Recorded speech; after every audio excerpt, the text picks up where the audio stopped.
Welcome back, everyone, to episode 18 of the Posttopostpod podcast. With me, as always, is my co-host, Chris Ronan. Snazzy looking Predators hockey hat you got going on there, buddy. Thanks, man. My wife got me this when she went down to Nashville for a girls' trip.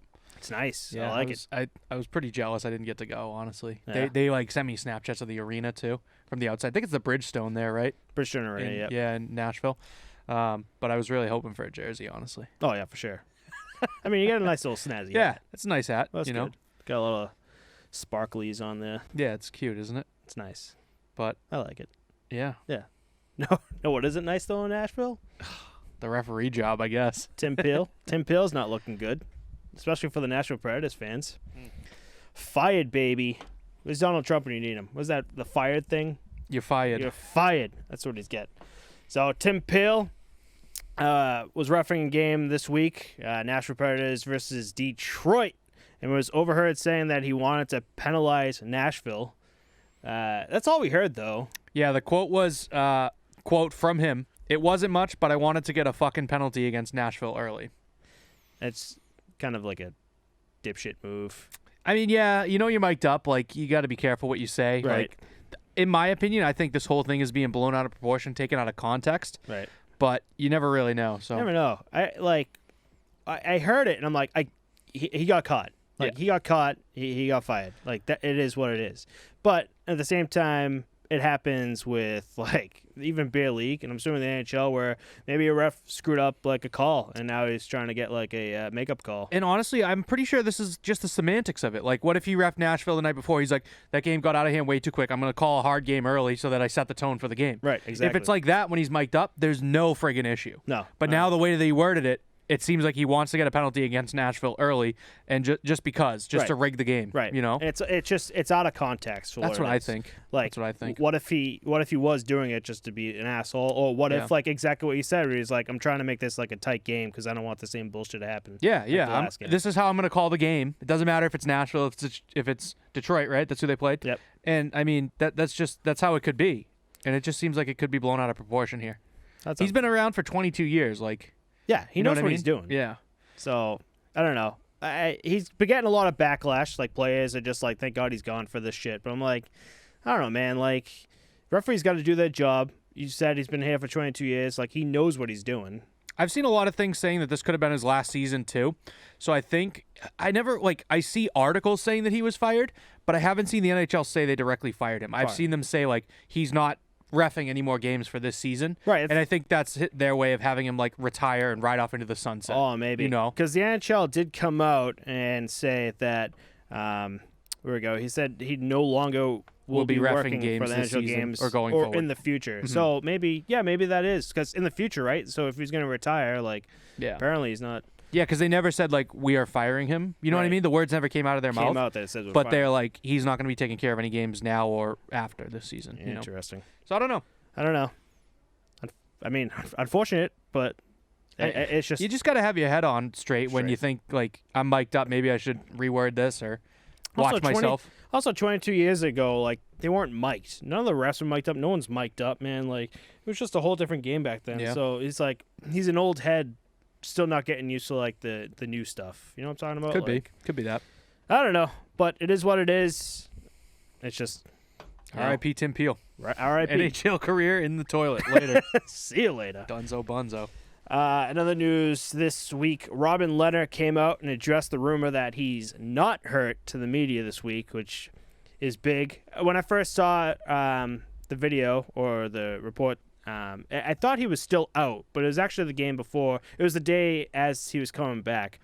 And I thought that was huge because he came out and he said pretty much that, you know, I have a concussion. Like, I have a mental health problem. Like, he's like, I don't want this stigmatized. Like, why should my concussion be less, what's the word I'm looking for? Like, less crazy than someone injured. I don't think you got this right. So the reason that it says he addressed a rumor, like, he shouldn't have had to do any of this to begin with. No. The rumor that he addressed is that he's out for mental health and not a concussion.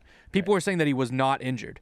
So the stigma aspect of it was I'm out with a concussion, and people don't believe me that I have an upper body injury. They think I'm like off my rocker again. I'm going crazy. Oh yeah. So I think it's like so dumb and ridiculous that people are speculating about him, like when he's the front runner and the person that's out there, about the stigma of it. Right. And good for him going out and saying, like, it's a great thing what he's doing, Right. but he shouldn't have had to do it. And honestly, this whole story pissed me off because he is now, like, the NHL calls it an upper body injury for HIPAA reasons. Right. And now he's violating his own HIPAA, which it's not a violation necessarily, but he's just coming out and saying this is what it actually is for you Exactly. people to know what's going on. Exactly. But he shouldn't have to do Shouldn't that. It's have to because do the it. media is speculating about him and saying, oh, he's probably going crazy again. He's having mental health issues. Right.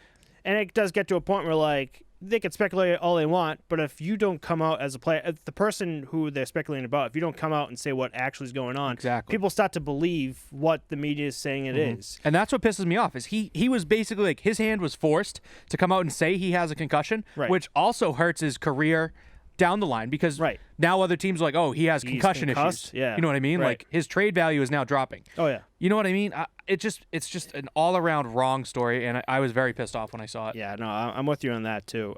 When I was watching the video, too, he just, like, I love him for this, man. He comes out and says exactly what's going on, but at the same time, as he's talking, he's like, I don't want to do this. Like, Yeah. this I shouldn't shouldn't be a have to thing. be here. I shouldn't have to be here at all. Explaining to you why I'm out. Mm-hmm. Even though, like I said, in 2018, Lena's story came out on mental health, and, like, that blew up, man. Do you remember that came out? And you're like, it's like a full page thing. I have it up on the Discord if you want to look it up.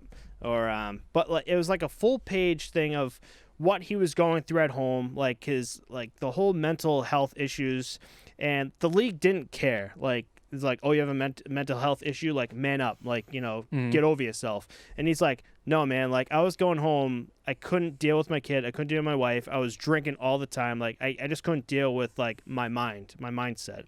And that blew up so big that now we have mental health awareness nights in the NHL since.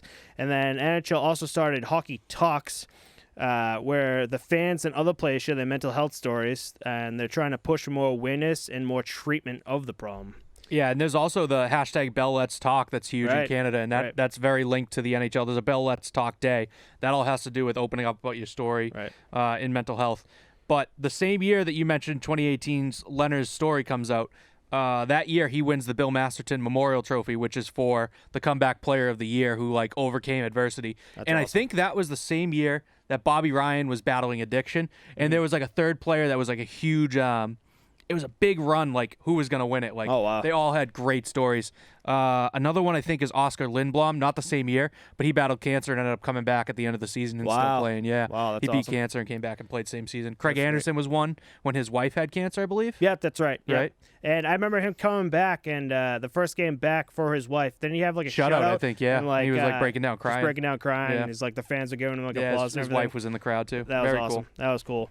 Yeah, man. Like 2018, like, I mean, we talked about Buffalo the past 2 weeks. But like 2018, he was playing for Buffalo, man. Like, when you're a goalie in Buffalo, especially right now, it's fucking rough.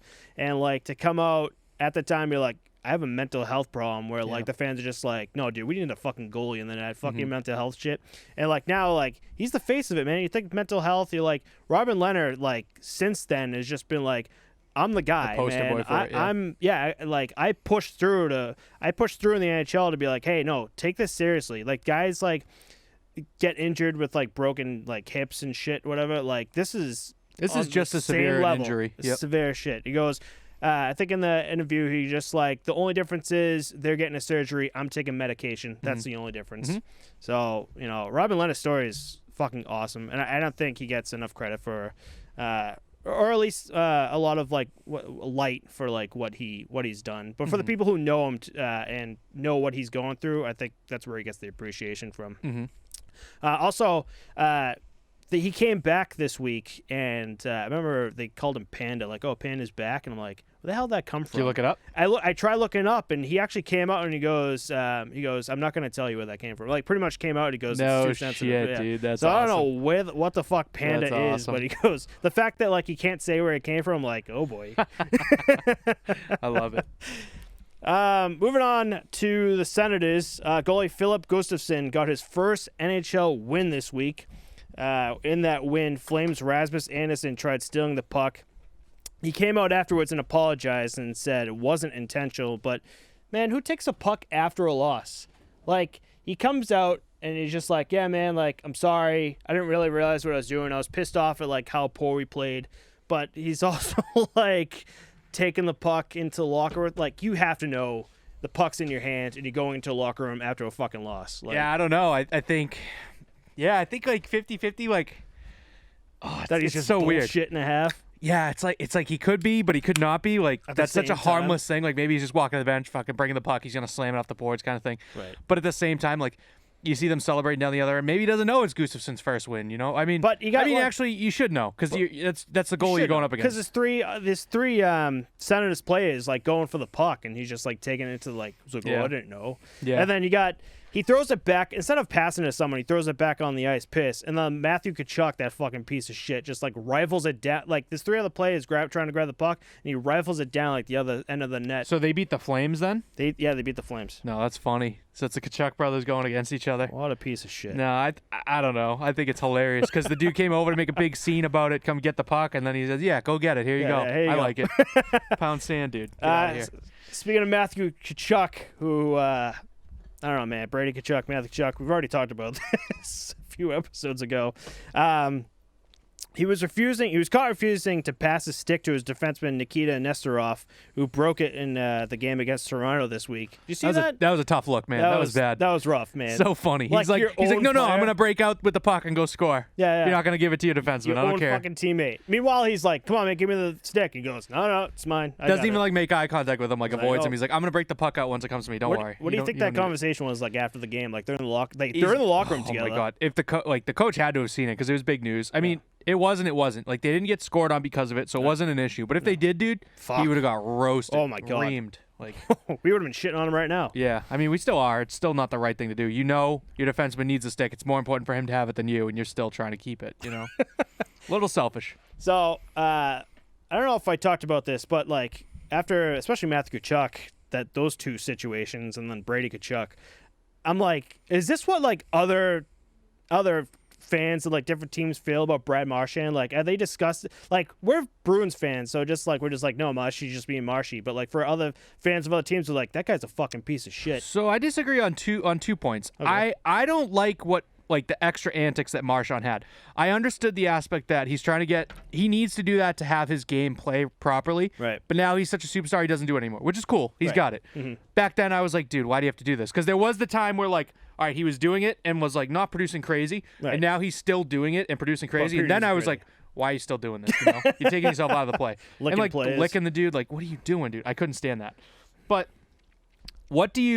so I understand not liking Matthew Tkachuk. I don't like Matthew Tkachuk. What do you have against Brady? I don't know. It's just what has he done? There's no example for Brady Tkachuk, I don't think. I think it's just he has the last name and you hate him because of it.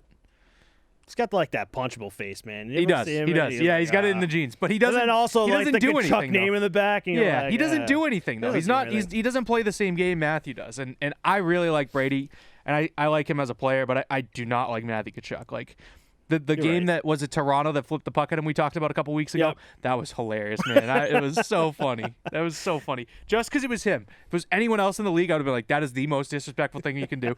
The Toronto player is a piece of shit. But when it happened to him, I was like, fuck you, dude. Yeah. I don't know, man. You're right. I think I do need to change my ways about Brady Tkachuk. I don't think Brady brings it like Matthew does, like in that same regard, you know? Who is it? The only thing I can think of with Brady Tkachuk, and not in like an asshole thing at all, but the only thing I still laugh at was it Tim Stützle that comes in, right? Remember like his first game and like in warm-ups he busts his ass and you can hear Brady Tkachuk from the other end just laugh. Yeah, he yells. He's like, "Attaboy, Jimmy!" Yeah, that's it. Yeah. I still laugh at it's that. Because they're like boys though. It's not like him like ripping him, putting him down. Yeah. They're like, that's what I meant. Hilarious. Yeah. It's just funny because like again like they're probably they're friends. They probably live together. I want to say like I bet they room together on away games and stuff. Oh, guaranteed. There's so many players that like live together and shit. Mm-hmm. You see the but like those two have such a bromance. It's awesome. We talked about it 1 week too. Was it Brooks Orpik? Do you remember? I still bring this up. The NHL 24/7. It was the Winter Classic with the Pittsburgh Penguins and Capitals. I think they're doing the outdoor. This was back in like 2010, 2011. I can't remember, but they followed James Neal.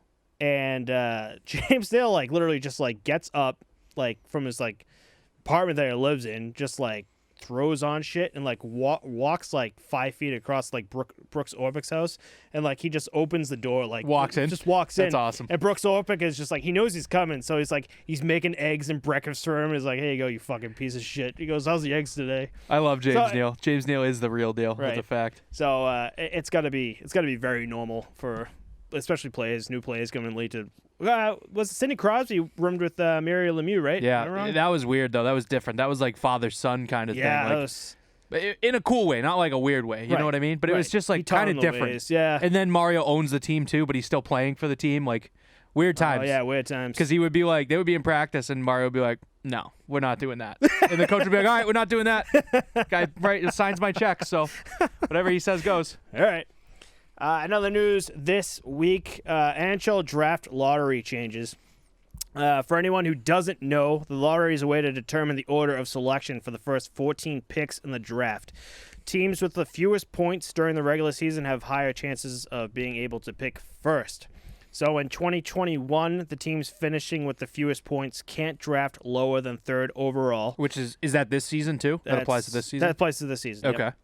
And in 2022, so next year, 11 teams instead of 16 will be eligible to win the lottery, and no teams can win the lottery more than twice in a 5-year period.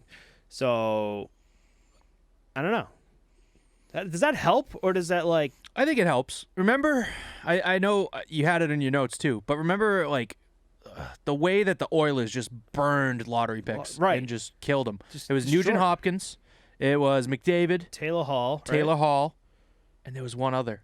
They were like getting top I'm plays. Gonna look it up. I remember I had that, like, again, like what you said, like they're in my notes where they just kept getting like first picks, and they kept getting like these just absolute tank of players, but they were still being fucking terrible. Taylor Hall left too. Where is he now? Where's Taylor Hall? Buffalo, right? Yeah. Oh man, I bet he wishes he was still in Edmonton, right? Hold on, I just want to get this right, because there was one player on here that I want to name, and for Edmonton, yeah, Nugent Hopkins, not Leon Draisaitl, Nail Yakupov, bust. Yakupov, first overall pick, bust. Oof. Yeah, it was Yakupov, Nugent Hopkins, McDavid. Holy shit, where is Yakupov now? Is he out of the league? Draisaitl too. Yes, I believe so. I know Draisaitl. I think he may be playing Euro. Oh man! But what I'm saying is Draisaitl is another top pick. McDavid's a top pick. Jesus Christ. Nugent Hopkins and I'm telling you, they kept getting great Yakupov. names. That's like top 3 picks every year that just never went anywhere. Jesse Puljujarvi. Or it's not that they didn't go anywhere. It's that Edmonton didn't do them right. You know what I mean? Right. So, I don't know. It's like they drafted him and it's like, all right, you're the number one guy out there. Go. And but then it just... the weird part to me is they keep getting number 1 picks and they do nothing with them. Like, they should be the Pittsburgh Penguins right now. Right. You know, they should be a dynasty with all those number 1 picks. And then I don't know what happened. I don't know if it's like, let's just keep going forward. Mm-hmm. And now it's like, we have no defense, no goalie. We're overpaying these guys. Let's ship them and now get another number 1 draft pick. You know? So I think it's going to help the league. It's not going to help teams because you can't double dip. But it's also like, if you're the worst team one year and you get the first overall pick and you're the worst team again, number 1 pick didn't really help you either. You know what I mean? But it takes time. It's something that you build up. So. But where are they now? Like they've gotten a lot better. But we were just talking about this before the episode. Yeah, they're tied for first. The North Division is insane right now. Mm-hmm. There's 3 teams tied for first right now. Yeah, Maple Leafs, Jets, and Oilers all have 42 points right now. That insane? No, it's a tight race. It's good. It's cool to see. Canadians aren't too far out either with 37 and games in hand. No. Shit. Wow. So, anyway, with the lottery for the change for the teams finishing with the fewest points, so they can't draft lower than third overall. So, with that said, I think that means the 3 worst teams get first, second, third choice. I believe so. Am I right with that? You know what? I think it's the 3 worst teams have the best odds to get those. Right. Because one year Edmonton was like 10th, and they had like, I don't know, I'm bullshitting here, but let's say a 2% chance to get the number 1 pick. Yeah. And the dude's on the TV is like, the number 1 pick of the 2018 draft, the Edmonton Oilers. People are like, what the fuck? Again? So I think that like they still could, but it's just a very slim chance. Right. But outside of 1, 2, and 3, those are the best odds, you know? Gotcha. So, with that said, if I'm right, which I don't know if I am, it's just how it's how I read it. So these three teams have the best odds, basically. These three teams have the best odds, and from the worst to the third worst is Buffalo, Anaheim, and Detroit. So those would be the three teams right now that could potentially go 1, 2, 3. Yeah. Right. Which I think all three fucking need. Yeah, absolutely. But is Buffalo if Buffalo goes through this, right? Are we seeing like another Buffalo as we saw Edmonton throughout all these years, where they might be getting like these top picks and just fucking? Well, I think with the draft lottery rules changing, I don't think that they will be loading in on all these these picks, right. because it's going to be harder to get into those top 3 picks next season, where 11 teams instead of 16 are eligible to win. So. Who knows? Who knows? Actually, that sounds like better odds. 11 teams instead of 16 are now eligible. So 5 less teams are eligible. Right. So the percentages are higher. If they win first this year and they're still the dumpster fire that they are next year, then maybe they get first pick again, Maybe. So interesting. But they can't get it more than twice in 5 years. So if they get it back to back, then they're not looking at it years. in the next 3, right, know? Exactly. Huh, interesting. And it's technically the next 4. Oh no, they could get it again. No, they could get it again. That'd be funky, though, because you have a 5-year span. So you got it the first 2. First 2. The first 2, you take 3 off. Right. And this year you get it. Sorry, I did it wrong. First 2 here. Right. You get 3 off. Right. And then you get it here. Mm-hmm. Now you've got it here and here. You know what I mean? Right. So now you can't get it again until this year. And you could get it again there. Oh, yeah, you're right. So you could go back to back, take 3 years off, and go back to back again. That's allowed by these rules. Could happen. Won't. Probably won't. Oh, now the odds can still work. Now you got me thinking. And so would it be a 5-year span for the league's drafts, or just a 5-year span since the last time they got that draft? As time goes on, yeah. So the last time they got it. Okay. So yeah, exactly. Yeah, that makes sense. Mm-hmm. That'll be interesting. Yeah, but even getting the first overall draft pick, like look at the Rangers. They aren't doing too hot. They're third bottom in their division, and they got Lafreniere last year. So who's doing okay? I was looking him up. Still not. He's not doing okay at all. He's got like no points. He shouldn't be up, I don't think. You need to let him develop down low. Yeah, exactly. But, I mean, the Rangers need him up, so why not give him the NHL experience too at the same time? So 6 1/2 dozen the other, I think. Yeah. Well, yeah. I mean, what else can you do this year? Like the season's almost done, man. Just like, I don't know, ride him out and then postseason try to figure shit out. I mean, you still have 52 game season? Yeah. You got 21 games left. I don't know. Keep him up. Let him play. Why not, right? You've already paid his contract, and his rookie contract is burnt, so right. Just let him ride it out, get some experience, hang with the boys. I don't know. Build a relationship. See what happens. And then ship him to Buffalo. This is all figuratively speaking, because we don't know what the hell's going to happen. But anyway, on the subject of Buffalo, though, since we're on Buffalo, their 15-game winless streak is a franchise record. It's the longest stretch without a victory since Arizona's 15 winless games back in 2004. The Sabres have been outscored 63-30 during the 15 games. Like, they're fucking bad. And I mean, that looks worse than it is, 63-30. If we're looking at goaltending, I think that's heavily against the defensemen and the forwards. Like, I just think players aren't doing their job there. Right. Like, there's a lot that goes into it. It's not just bad goaltending this year. Right, for sure. Yeah, you can't really blame goaltending for everything, man. Oh, so I was watching NHL Network. Actually, I saved it. I don't think I showed you. Kevin. Top 3 spots for Jack Eichel to land this season? Yeah, do it. No, I'm just kidding. So Kevin Weeks was talking about Carter Hart, and we've talked about him, and he was supposed to be like the face of Philadelphia Flyers and shit, but he's just having a rough season. And Brian Elliott's coming in to really, I wouldn't say save the day, but I mean it kind of has to be. And Kevin Weeks went on this absolute rampage with people blaming him for everything. He goes, listen, like, he's still a rookie goaltender that you brought in to say, hey, you're the starting goalie, get this thing done. Like, you got to have the defense. You got to have the guys in front of him and then not doing it. And instead, you got these guys blowing up Carter Hart saying, like, why aren't you getting this done? And he goes, no, if goalie needs to be good, the whole team needs to be good. And he went on this. I was like, I almost applauded for Kevin Weeks because, like, he knows the deal. I don't think the Flyers are a bad team. I think that they don't have the gel yet, and I think they need a couple seasons to build. Right. I think that they're in the same boat that the Islanders were in a couple years ago, and I think the Islanders are there now, obviously, top of their division. Right. But I think that they just need a couple seasons, right. And it's very hard to keep the band all together in that couple Right. seasons. But go ahead. I still no, I'm dead on with you, man. Like when I think of the Flyers, I don't think of a bad team at all, whatsoever. That just having it like just a rough go, man. And I think we really saw it, or especially me, I really saw it for that outdoor game in Lake Tahoe with the Bruins. Like They got exposed big time. And like ever since though, man, it's just like whoa. Like I think I'm seeing it more and more now, where I'm like they're just maybe not put together just all around. Maybe they have like this and this and this put together, but they're missing like two other, pieces. Right. Maybe their second line is too much offense, not enough defense. You know what I mean? Right. And they're not jiving. Maybe there's a two-way forward on there that should be on the first line instead. But I don't really know. I don't cover the Flyers too heavily. No, me neither. But one thing that I did just Google to check out is trade deadline, Monday, April 12th. So a couple weeks before that, it's going to be cool to see all the moves. Right. I like to keep track of that. The day of is usually the busy day. Huge. So big names on the block, probably Taylor Hall, Jack Eichel. Yeah, we're going to see big names. Someone already got traded. I can't remember who. It's kind of a no-name to Vancouver, I think, for like a draft pick. That was this week, I believe. Am I wrong?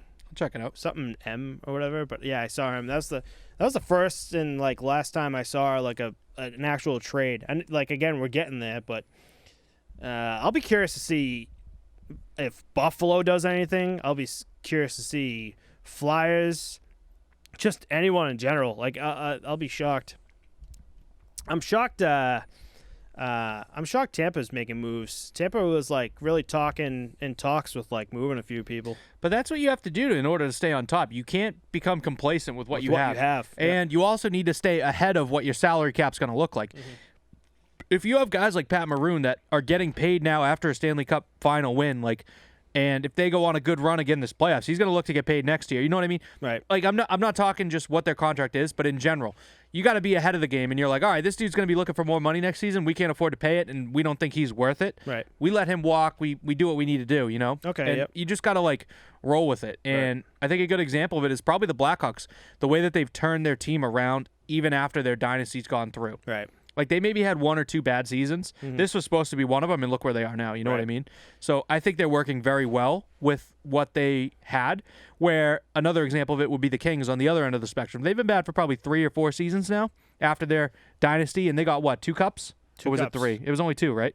Well, I think the Blackhawks... It was the Penguins, right? Yeah, they had the 2 cups. Yep. And I think the Kings got 2, and the Blackhawks got 3. The Blackhawks are the only team to get 3 recently, right?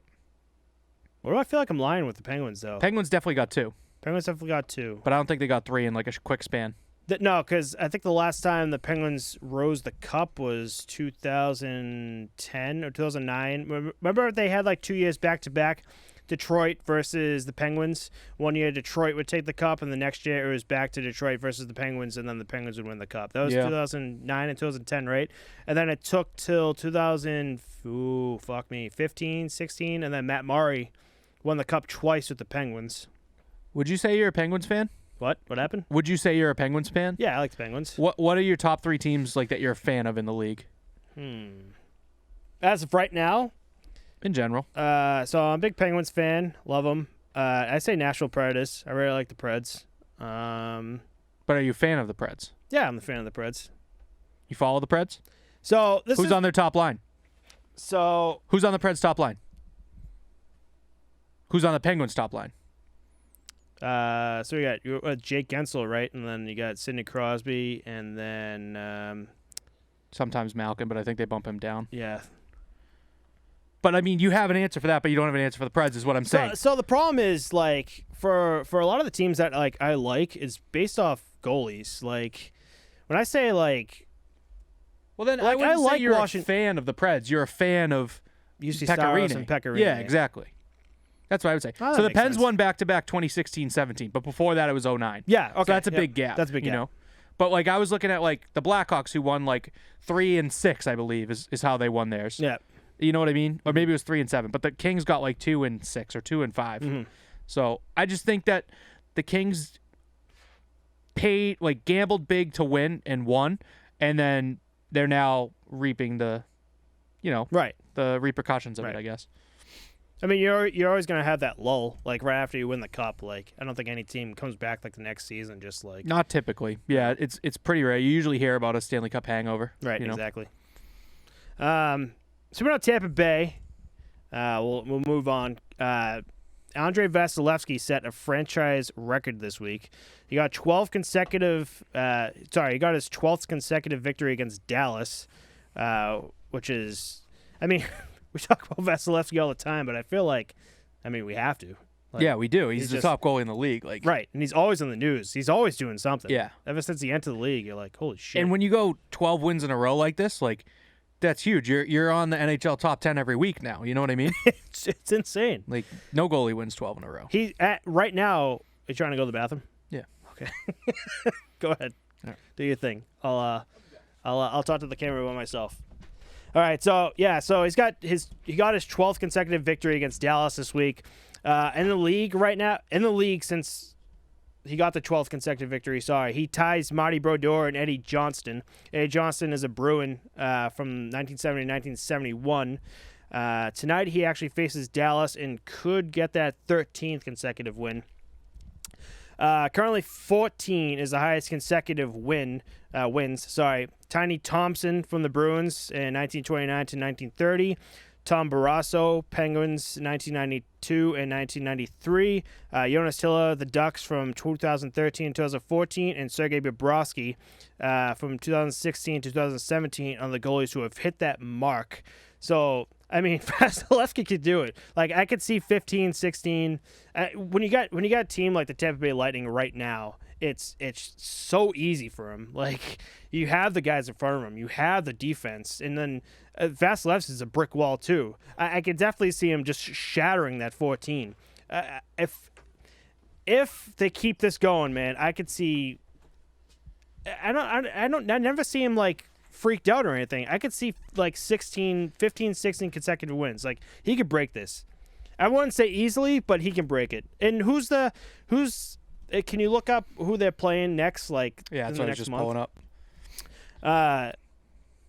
Since all those wins this week, I remember last week I talked about the week before I talked about Marc-Andre Fleury taking that number one spot in the league as a goaltender. He actually got back to it now, so he's number one in the league. But we were talking about the fluctuation of all that too. So before I even looked this up, I was gonna say I could see this being like a big like, oh, is he gonna do it? Is he gonna do it? Boom, 13th game he's gonna lose.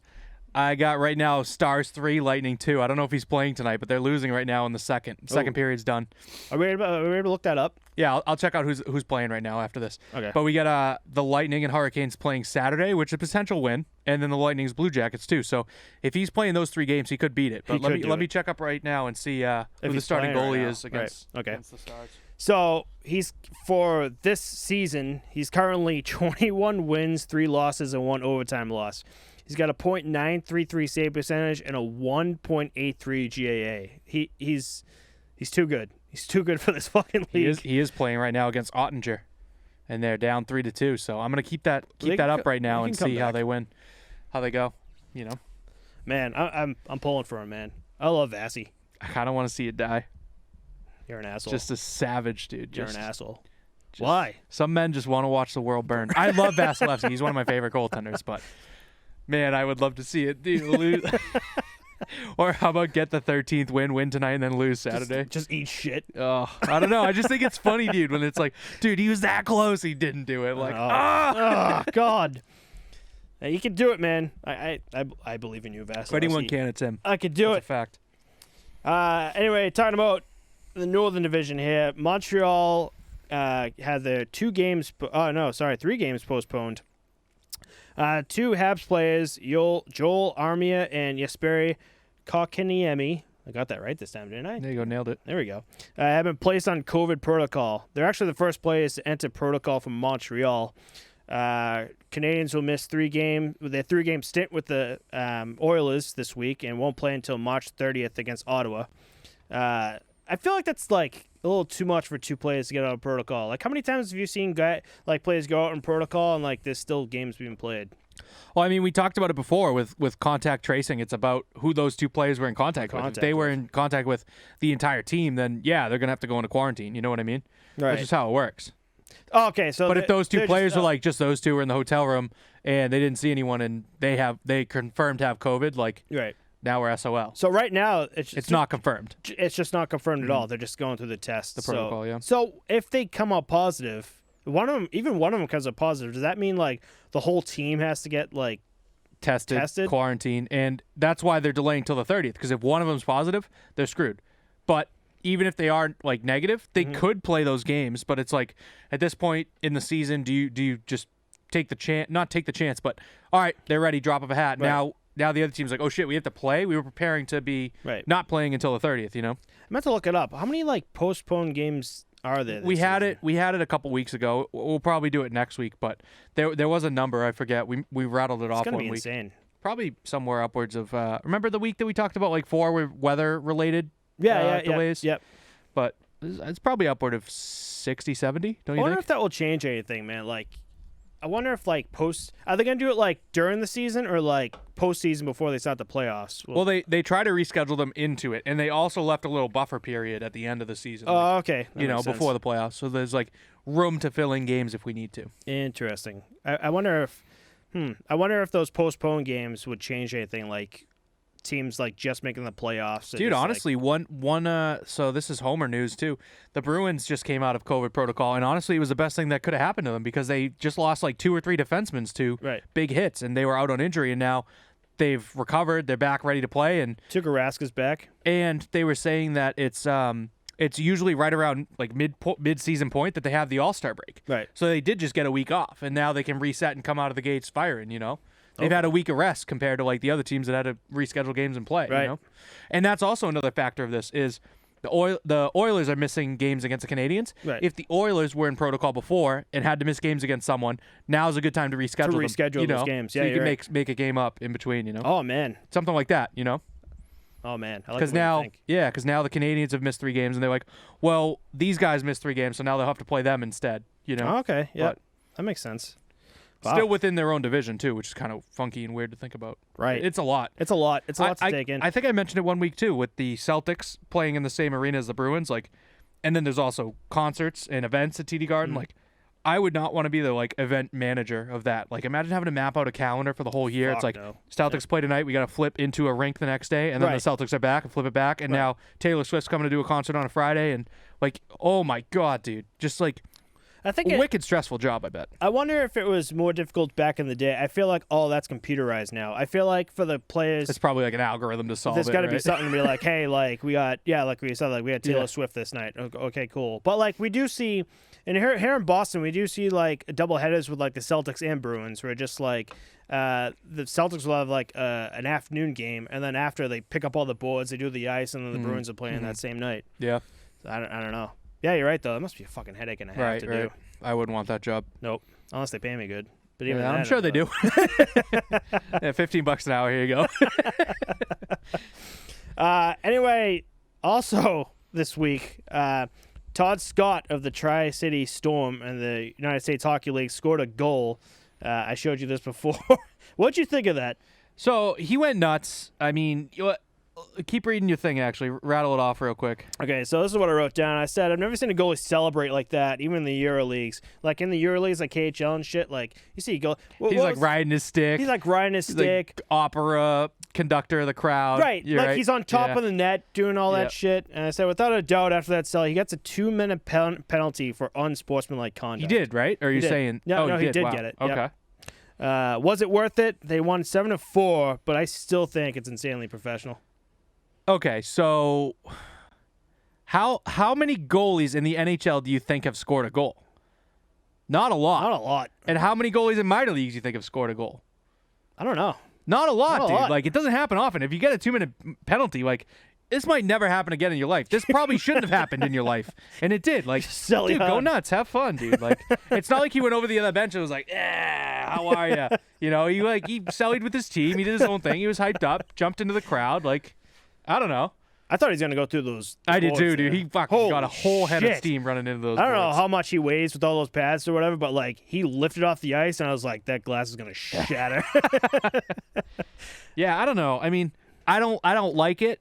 I probably wouldn't have went that nuts, like no, personally. Fuck no. But it's not going to happen again in his life. Like odds are, you know, do it. like that. Why not? You know, enjoy the moment. I'm a big fan of that. Big proponent of that. You're not. Like I'm not. with the guy with the mini bike, not Vasilevsky, his backup that year. Remember? Oh, Louis Domingue. Yeah, you went were all over him. I like, fucking hated that. I don't know. You only you're not your job's not guaranteed. We've mentioned that before, and you know, enjoy it while you're there. Right. That's how I feel. Live every day like it's your last. You know. Was that a Taylor Swift lyric? Maybe. Something about a breakup. Something about that. I was listening to that on the way here. Anyway, we both have different opinions on that. It's funny. What? What would you do if you got a goal? I'd like rally with my team, but I wouldn't like. I'm just not like a flashy dude. I wouldn't go nuts. Yeah, but me neither. I don't have anything against him going nuts. Though is the thing. Right. It's just I personally would not do it. I get aggravated when like some player goes fucking nuts after he scores on me. So why the fuck would I do that too? The one time that I do is like if I like we're in shit ass men's league, like I've said before. Oh yeah. But if I know the guy And he's a and piece of shit.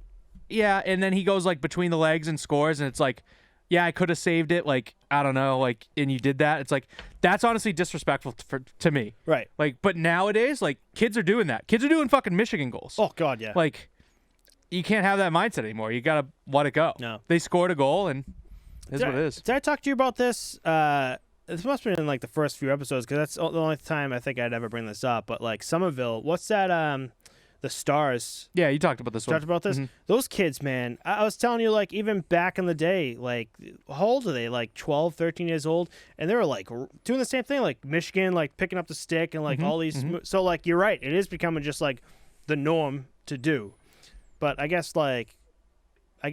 mean that's fine if you're showing off, but like I feel like the garbage goals were just like, and then like you're just like overselling or whatever, just like Yeah, one time, dude, I played out, and I scored. I actually scored a hat trick, and the other team like asked them because like they could tell like I was wearing like roller pants, like I look like a clown. It's like this is clearly not a player. They're like, dude, is that your goalie? Like they asked because the way I skate, dude, I skate out like I have all the gear on, like I'm very wide and like I'm Right. skating like a goalie. I've seen you skate out. And I ended up getting a hat trick, and I didn't celebrate once. Like I went to the pass me puck, gave him a fist bump, and just man. went to the bench, got a change. Yeah. And they're like, dude, you can at least like be happy out there. My team was like, yeah, you can at least like smile. Like, fuck. Moving on to better goalies than the both of us combined, and probably more goalies in the NHL right now. Nova Scotia goalie breaks Quebec Major Junior Hockey League shutout record. Colton Ellis of the Charlottetown Islanders beat Cape Breton Eagles 4-0 last Sunday and recorded his 18th Quebec Major Junior Hockey League shutout. The 20-year-old, which I'm like, oh, he's close to our age, and I'm like, wait a minute, that's he's 10 years younger than I us. think he's 30 now, right? Holy shit! Are you 30 yet? Almost. Yeah, I'm 30 right now. Yeah, No way, dude. I'm fucking old. I'm about to retire. Yikes, bro. So the 20-year-old has 7 shutouts this season and needs one more to break the single-season shutout record. With his 7 shutouts this season, he enters a record with 6 other goalies who have done it in the league, one being Roberto Luongo, big name. Colton Ellis signed a 3-year deal with the St. Louis Blues 3 weeks ago. Colton is known for his 2017 TELUS Cup, the National Midget Hockey Championship with Cape Breton West Islanders. In the game, he made 43 saves, 22 of them is in the third period, and gave Nova Scotia their first National Midget Hockey title. What a god, man. That's How have insane, we not dude. heard of him? That's insane. I mean, he's going to be a household name. Honestly, Oh, yeah. here's the plan for the Blues right now. Ship Binnington while he's high. Get as much as you can for him. Yeah. Willie Husso's your starter. Bring up Colton Ellis as your backup. You're good to go. And just Willie Husso's been doing all right, hasn't he? Really House has been doing good. Right. And then just let him ride the pine. Be like, this is what the NHL's like. Maybe if you get like a backup for Willie Husso, put him in the AHL and let him just mature there. And then like when you see, I mean, I don't think it'll take long for him to mature in the AHL. If I've heard that the shot gap, like how much faster the shots are in the NHL compared to the AHL like, is it's insane. a huge gap. Huge gap. But that's what I'm saying. Like throw him in the AHL, just see how he does. Yeah. And I feel like he'll jump right in and be like, listen, I've been ready to go since Quebec Major Juniors. Yeah. And then I don't know. I'm telling you, these stats and shit. As a 20-year-old, I mean, how many 20-year-olds right now get drafted into the NHL? Like, he should already be in, man. We got 18, 19-year-olds already in the league. Lighting the league up. So, I don't know. I feel like we're definitely going to see him soon. Definitely soon. But honestly, man, like, the shit that Binnington's pulling, you saw him fake swing the stick at the dudes after they scored. I didn't even want to talk about that. I know. I'm like, what the fuck? So I'm telling you, dude, like, I think they should sell high on Binnington. You could get like a first-round pick and like a third-line player, right? And you could do that. Just get rid of him and bump him up. You know, right. not even necessarily to get rid of him, right? But his value is only going to go down from here because I don't think the Blues have another chance at the Cup like they did that year. That was like a magic year. No. You know what I mean? It was an insane year for a rookie. It was kind of like the Bruins from years ago. It was a magic year, right? Like, but they're not going to get it again. Yeah, I mean, not with Binnington. I think that they could be like the Bruins, like. They could be close every year, and like just they're there, and just they don't make it. Like there's so many teams like that. That 2011 Bruins team and that St. Louis team are both just magic years. I think like everything worked, and they weren't necessarily like the top guy to go win the Cup that year, but it happened. Everything fell into their favor, you know. Right. So I don't know. It's great to have him there. It's great to develop around him and grow your players, and maybe it's not something that you move on this year. But you give it a couple of years. But I think with this Colton Ellis is going to be a name. That's a fact. How many teams right now are looking for good goalies, man? Like half of them. You can get great plays from Jordan Binnington right now. The goddamn Flyers are just outside of being in the playoffs, and they're looking for a goalie. Right. That says something. How many years we got with Brian Elliott? He's 36, 37 right now. He's going to retire soon. And I think the big comparison to like another sports league would be the NFL with quarterbacks. Like there's maybe 5 or 6 like good quarterbacks in the NFL. And in the NHL, there's maybe 10. Yeah. Right? 10's probably a better number, but it's still a good comparison. Like having a good goaltender like that, it's everything. It speaks volumes, you know? And you need it in the playoffs, man. You get but man, I'm telling you, everyone, Colton Ellis, just look for that name. I already followed him on fucking social media. Like I'm gonna eye you like a hawk, man. Like I still can't believe I've never heard of him. I bet that's a big social boom for kids nowadays. Like, you get like this big record and like you're playing out of your nuts, and then boom, like 300,000 followers out of nowhere just fall from the sky because they want to like see what you do and where you go. Because I think it was ESPN that put this up. All it took was that, and you're just like, oh my god, like he was killing it like the past couple seasons for the Quebec Major Juniors. And looking at his numbers, it took was for ESPN to be like, oh, there's this amazing goalie, and then all of a sudden he was like, holy shit, I'm getting everyone's noticing me now. For sure.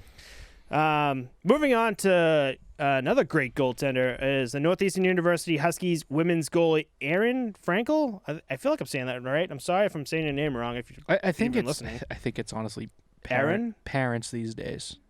Just I want my kid to be named Aerin, but with an A. So it's Aerin. Name my kid Apple. Oh, sorry. I thought she was named Orange. Hi, Apple. Aerin Frankel was named 2021 Goalie of the Year during its inaugural year. The Women's Hockey Commissioner Association created the new award to recognize the top female goalie in NCAA Division I hockey. Aerin, from Briarcliff Manor, New York, currently holds career program records with 105 games played, 6,172 minutes played, 1.37 GAA, a .947 save percentage, 77 wins, and 28 shutouts. That's insane. That's massive. Like shutout to win ratio, that's huge. That's dude. massive. That's like 1/3 of your wins are shutouts. Yeah, it's like you're not. What the hell? You're not getting any pucks by me. Oh my god. She broke the league's all-time career shutout mark, which was 25, which is very high. Also, imagine that. Huge. Right? Oh my god. And posted the second best single-season GAA in league history with 0.65. Second best too. Someone was better than that. Someone was better than that. That's some nuts. Fucking how someone was better than that. Wow. Was it like It had to be like 0.64. Like that's how close it is. Oh my god. So like you're not getting any pucks by her at all that season. Congratulations on your award and the acknowledgement for that work. I'm glad the Women's Hockey Commissioner Association started that. I think with that we'll be seeing more. I'm glad like they're doing something to be like, here's the appreciation for all the work you do. And like especially Aerin Frankel, who well deserves that. Like those numbers are absolutely insane. So congratulations. I'm glad I read that. That was cool. That's cool as shit. I want to see women's hockey kind of blow up more than.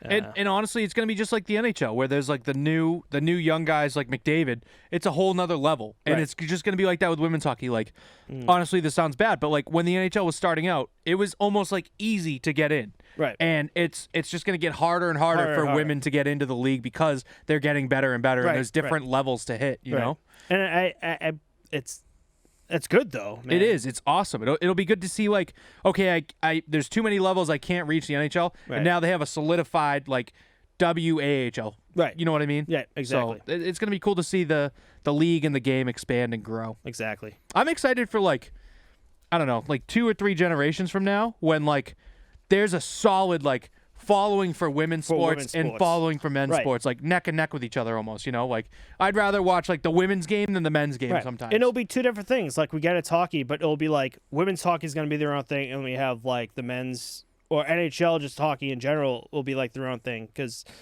I mean, have you watched women's hockey before? Yeah, I watched the NWHL. It is different, but it's also fun as shit to watch, man. Like, and honestly, I don't know if I mentioned it on the show before. My wife's little sister played on a college women's basketball team. I would go to that. I don't like basketball. It's not my thing. Mm-hmm. And I would go to her game, watch their game, and then at the end, the boys would be playing too. Mm-hmm. And like, as someone who's not a fan of the sport, it's like, if you're not a fan of hockey, the same way for me, I'm not a fan of basketball. It's easier and more accepting for me to watch the women play, because it sounds bad, but it's at a slower pace. It's not like go, go, go, high speed. This is happening, blah, blah, blah. It's like really good, like fundamentals. You know, and it's like the game is played much better and much like more precise. Where like the guys are like executing it so quickly that it's like, holy shit, sometimes I can't even follow just all over the place. So half the time it's all over the place. Yeah. Whereas like, again, like what you said, women's hockey, man, they go into say the offensive zone on a power play, man, and everything's just set up perfectly, man. They have the defense as like the box, and you get the 5 women playing, like everything's just working the puck around properly. Exactly. Yeah. It's working working the puck around, getting good shot opportunities on the net. Like it's more, and I would equate it to college hockey, where I mentioned one week that it's not perfect, and it's the best to see. You can analyze a player's game much more precisely, and I'm excited for the next generation and the generation after to see that it's harder to find those imperfections, and they're gonna be performing as well as men are. You know, I know. How long? I don't think women's hockey's been around that long. Am I wrong? I feel like not as long as I'd say men's hockey. Oh, absolutely not. No, but like I mean, any sport, it hasn't been around as long because just men. I don't know, just. Did it back in the day. Exactly. You know? This is what I do. But they're definitely getting their acknowledgement now. And again, like they're was it the WHL, the Women's Hockey League? WNHL, yeah. WNHL. Or is it NWHL? I think it's NWHL. NWHL. Yeah. Sorry. I follow them on social media, like Instagram and everything, and like they do so much for like they're so other active. Little girls and just to get them into hockey. And like some of the pitches, man, there's like 25, 30 like little girls just like who they're teaching like the game of hockey, and like they're loving it, man. Yeah. So we're seeing like a whole another. And dude, they're making like less than part-time salaries doing their sport, and then they have a career on the side, and they're doing this charity work basically to grow the game. Was it hockey or was it women's basketball? I can't remember which one, but like she was in the. Oh no, it was the NWHL. It was the last NWHL. Season. I mentioned this. A couple episodes ago. I did. Where she was a full-time teacher. She was teaching her class on Zoom while in the playoff bubble. Yeah. So I don't know, man. It sucks, but like, I guess you got to do to grow that league. Like, and lacrosse is a lot like that too, where these guys are making 15,000, 20,000 as like the top paid players in the league, right? And they're working full-time jobs, and they practice Thursday, Friday, and games are Sunday. You know. And no, NHL was like that in the beginning too. I know the money, money-wise, it's different now, but like, I mean, these guys were like working in like factories and shit. And like, oh, I got to play the Montreal Canadiens tonight, and they'll just I gotta go fucking beat the shit out of some guy with a stick. Yeah, I gotta go fucking drink in the locker room. Yeah, it was just a different time. Yeah. Anyway, so congrats on Aerin Frankel. That's awesome. Anyway, we'll talk about more upcoming would you say upcoming, or would you say like more accepting and progressive? Yeah, more progressive. I like that word. Progressive for hockey. The Ontario Reign all black line has Akil Thomas, Quentin Byfield, and Devontae Smith-Pelly make up that line. Akil's father, Khalil, I feel like I messed that up. Yeah, Khalil. Also played on an all-black line back in 98-99 with the Flint Generals of the United Hockey League, and again in 2006 with the Jacksonville Barracudas of the Southern Professional Hockey League with Dan Hickman and Tyrone Garner.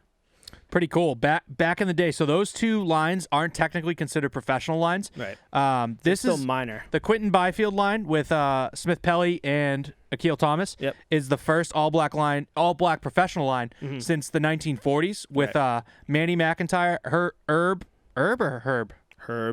Herb Carnegie, and his brother Ozzie Carnegie in the 1940s for the Timmins Buffalo Anchorite Bisons. It's insane that it's taken this long, but they were phenomenal. They just had a game the other night where that line scored 3 goals to tie the game, and then was it Akil Thomas that scored in overtime to win it? Akil Thomas, honestly, before you go in, I fucking love all 3 of these players' game. Like, I've seen Smith-Pelly with the Ducks. He was fucking nasty. Akil Thomas and Byfield are going to be like 2 of the next All-Stars in the league. Yep, exactly.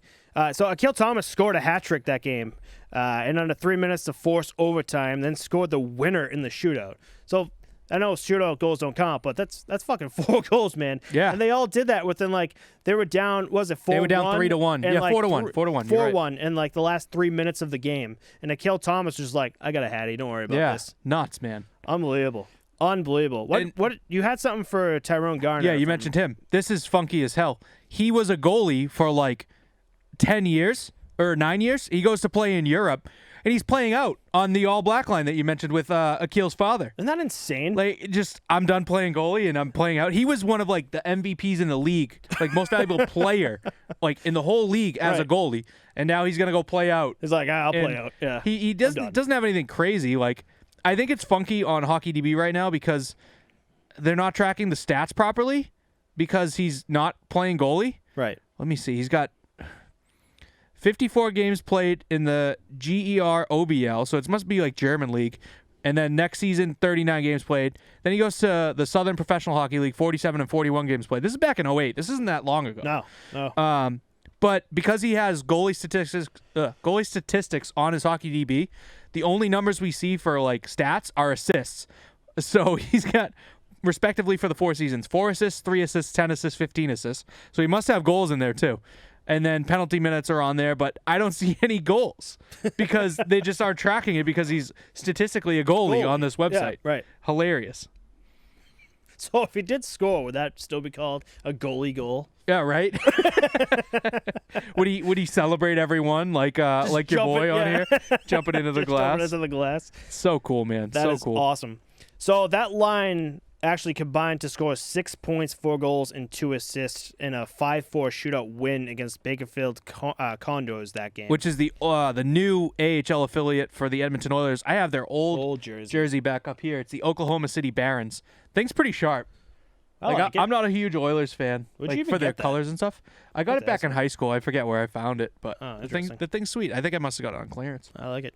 I used to go to the Whalers jersey that I wore one week. I used to go to like a thrift shop in Boston, and they'd have like random jerseys, and I would just like dig through them and be like, "Oh fuck yeah, Pat Verbeek, dude, 50 and 04, baby." Oh, that's where you got the Pat Verbeek jersey. The Verbeek jersey. I think I got my Ennis Roy one there too. Oh really? Or Derek Roy. I Derek think. Roy. Yeah, for the Sabres. Hilarious. That's hysterical. Yeah, man, I'm loving seeing this line. I know we have seen it before, but like, man, like. This is a list of fucking amazing black players in the NHL. Look at Wayne Simmons turning his career around too. He's looking hot with the Maple Leafs now, right? Right. He's like resurging his career. It's awesome. PK Subban came in ready to go. He's still doing it for Nashville, man. Like there's just Joel Ward with the Capitals a few years ago. So sick.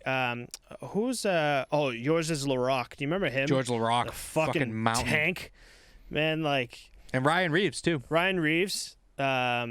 Who plays for San Jose Sharks? Evander Kane. Evander Kane, yep. I mean, not anymore. He doesn't. He's negative 54 mil. Poor bastard. Son of a bitch. I can't believe he's hurt Oh man, But talk about Ryan Reeves. You want to go into the Curtis Gabriel thing? Yeah, I wanted to dive into that a little bit more this week. He got himself in the headlines again. So moving on, off of that. So the Sharks' Curtis Gabriel was fined $3,017, and Sharks coach Bob. How many cents? 26 cents. Right? Okay, perfect. I'm just fucking with you.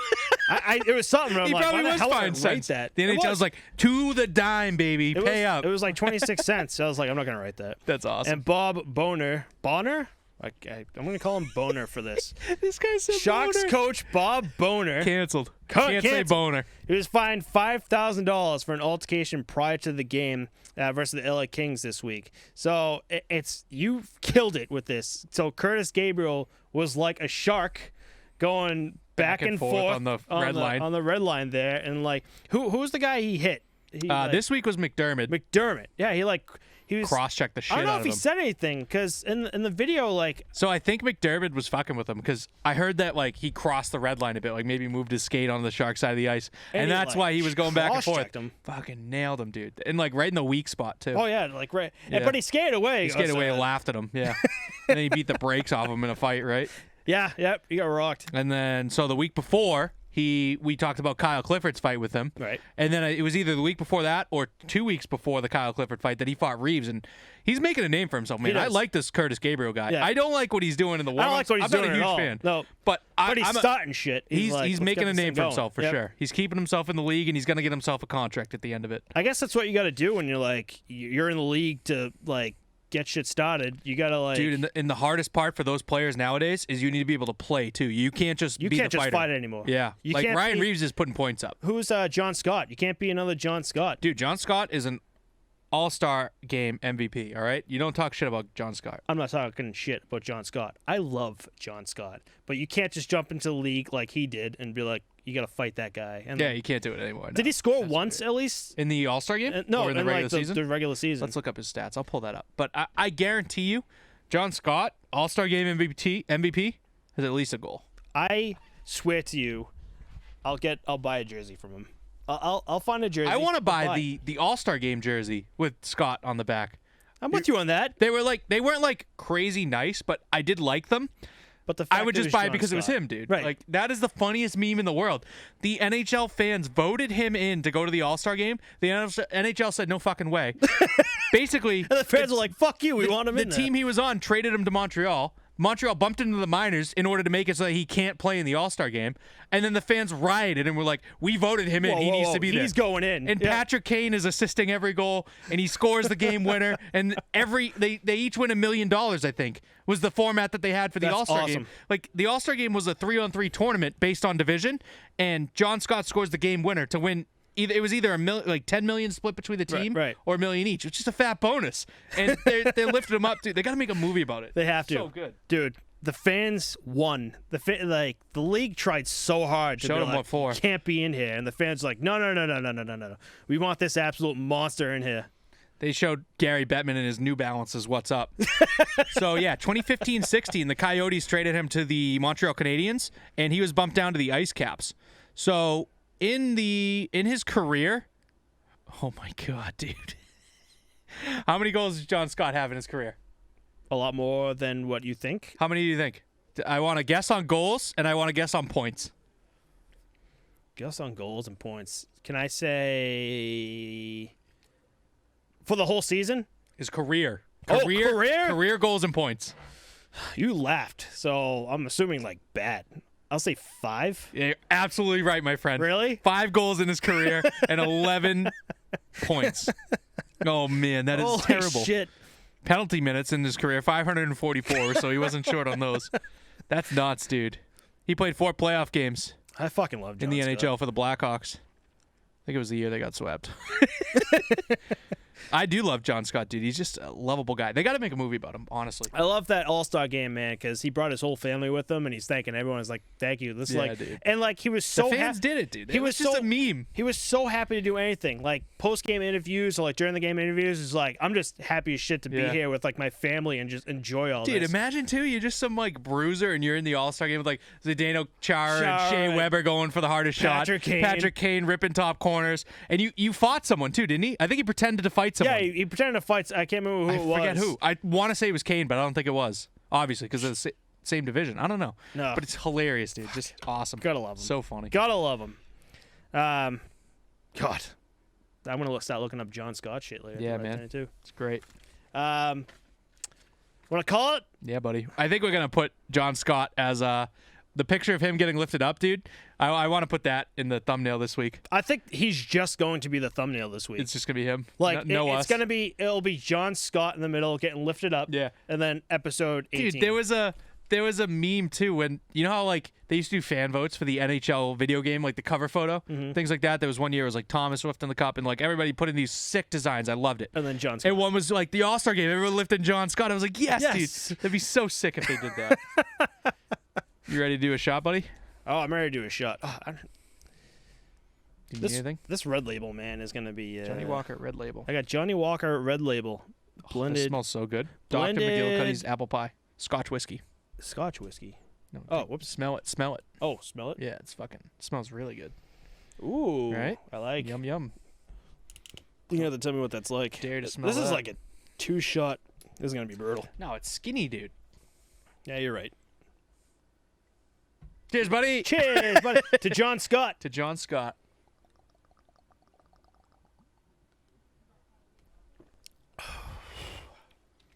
That was actually good. Yeah, you like that? Yeah. It actually had like a burn in the back of my throat, but Good shit, dude. oh, it's good. It's been a little while since I've had Johnny Walker, though.